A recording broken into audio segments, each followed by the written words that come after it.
datang di SMP Negeri 1 Taman, rumah kedua bagi kalian. Sebelum kalian memasuki rumah kedua kalian, ada beberapa hal yang perlu kalian kenali. Melalui MPLS-PDBD, yaitu masa pengenalan lingkungan sekolah peserta didik baru daring, kalian akan dikenalkan beberapa hal mengenai lingkungan sekolah, kemudian program yang ada di SMP Negeri 1 Taman. Pastikan kalian tetap semangat belajar ya, meskipun saat ini kita berada di tengah pandemi COVID-19, tapi saya harapkan kalian masih tetap terus semangat belajar, dan belajar. Materi yang akan saya sampaikan pada MPLS-PDBD ini berjudul tentang pendampingan belajar daring di SMP Negeri 1 Taman. Namun sebelumnya perlu saya perkenalkan diri saya dulu. Saya adalah Dini Hidayat Ilhad. Saya sebagai guru BK di SMP Negeri 1 Taman.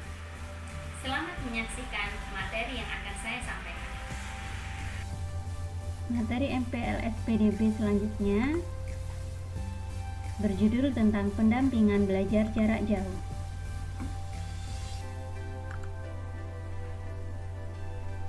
Belajarku dulu dan belajarku sekarang. Ketika di SD, kalian mengenal guru kalian dengan istilah guru kelas.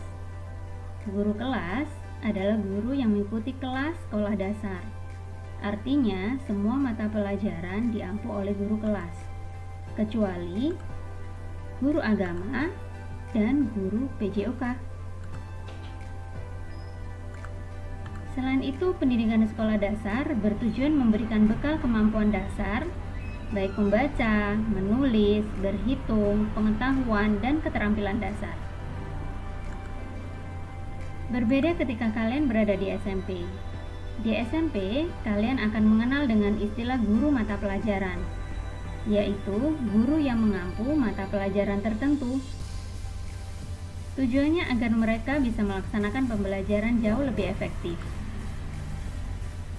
Kalian akan mengenal lebih banyak karakter dan ciri khas guru dalam mengajar.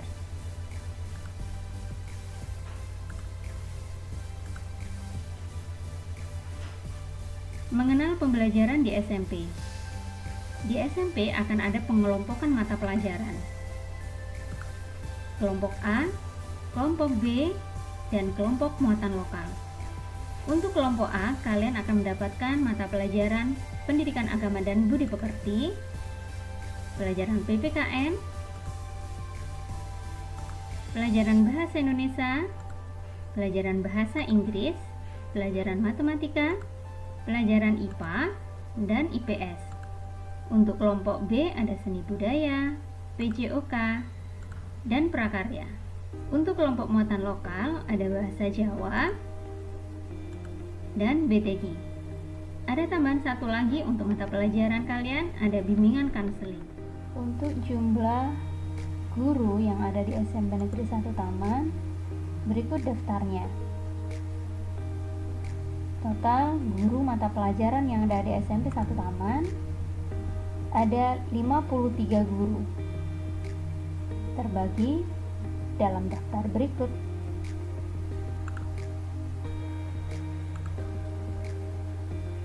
Selanjutnya, mengenal guru mata pelajaran. Apa aja yang perlu kita kenali? Yakni terkait dengan teknik strategi dalam mengajar, karakter guru. Kita bisa belajar pengalaman dari beliau, dan tentunya yang perlu kalian ketahui, beliau adalah guru-guru yang expert di bidangnya atau guru yang ahli di bidangnya masing-masing. Saat ini kita sedang dihadapkan pada perubahan di bidang industri menuju era baru yang mengarah pada otomasi. Oleh karena itu, pendidikan harus disesuaikan dengan tuntutan kebutuhan industri. Maka, pendidikan yang sesuai di era revolusi industri 4.0 adalah pendidikan harus diarahkan untuk mempersiapkan generasi yang siap untuk menghadapi perubahan industri di era digital. Pendidikan yang diarahkan untuk dapat mengikuti perkembangan informasi secara global, melek teknologi atau tidak gaptek atau gagap teknologi, menjadikan teknologi sebagai sarana sumber belajar, dan belajar tanpa ruang. Artinya, generasi milenial bisa belajar kapan saja dan di mana saja. Tujuan pendidikan di era revolusi industri 4.0 adalah mencetak lulusan pendidikan yang kompeten dalam hal literasi, berpikir kritis dan memecahkan masalah, dan mampu bersaing dalam skala global. Selain itu, menyiapkan sumber daya manusia yang mampu memanfaatkan informasi, komunikasi, dan teknologi. Siapakah yang tahu siapa Bapak yang satu ini? Ya, beliau adalah Menteri Pendidikan dan Kebudayaan Nadiem Makarim. Beliau adalah yang menggagas tentang Merdeka Belajar. Pembelajaran di tengah pandemi COVID-19. Karena saat ini kita sedang berada di masa pandemi COVID-19, maka pembelajaran kita yang semula kita lakukan dengan studi vokal atau berada di kelas. Karena saat ini kita berada dalam keterbatasan karena virus COVID-19 ini, pembelajaran kita rubah menjadi pembelajaran studi from home atau belajar di rumah. Tapi saya harapkan dengan pembelajaran kita yang berada di rumah tidak menyurutkan semangat kalian untuk tetap terus belajar.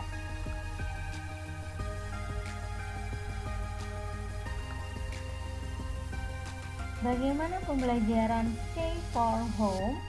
Pembelajaran yang kita lakukan adalah pembelajaran jarak jauh atau belajar dari rumah. Pembelajaran ini bisa dilakukan dengan pembelajaran jarak jauh dalam jaringan atau online, yaitu menggunakan gawai atau gadget maupun laptop melalui beberapa portal dan aplikasi pembelajaran daring. Selain itu, pembelajaran jarak jauh atau belajar dari rumah bisa dilakukan dengan pembelajaran jarak jauh luar jaringan atau offline, di mana peserta didik bisa menggunakan media televisi, radio, modul belajar mandiri, dan lembar kerja, bahan ajar cetak, alat peraga, dan media belajar dari benda di lingkungan sekitar. Peran peserta didik pembelajar daring dan luring adalah siapkan perangkat pembelajaran, pastikan peserta didik dapat berkomunikasi dengan lancar dengan guru masing-masing, ajak orang tua untuk mendukung proses pembelajaran, siapkan tempat di rumah yang cukup nyaman untuk belajar, pahami jadwal pelajaran serta tujuan pembelajaran. Peran orang tua pembelajaran daring dan luring agar bisa berhasil oleh peserta didik. Di antaranya yang bisa dilakukan adalah memastikan anak untuk siap belajar. Yang kedua, mendorong agar anak aktif dalam pembelajaran. Yang ketiga, menyiapkan waktu untuk mendukung proses pembelajaran. Yang keempat, aktif berdiskusi dengan guru terkait tentang kendala yang dihadapi. Dan memastikan tempat dan fasilitas belajar, misal tempat belajar yang nyaman, kuota internet, gadget, maupun laptop. Sesuai dengan gagasan Pak Menteri dalam Merdeka Belajar, jadikan belajar itu sesuatu hal yang menyenangkan, selalu aktif dalam pembelajaran, dan pembelajaran tak terbatas oleh ruang dan waktu. Demikianlah materi yang bisa saya sampaikan.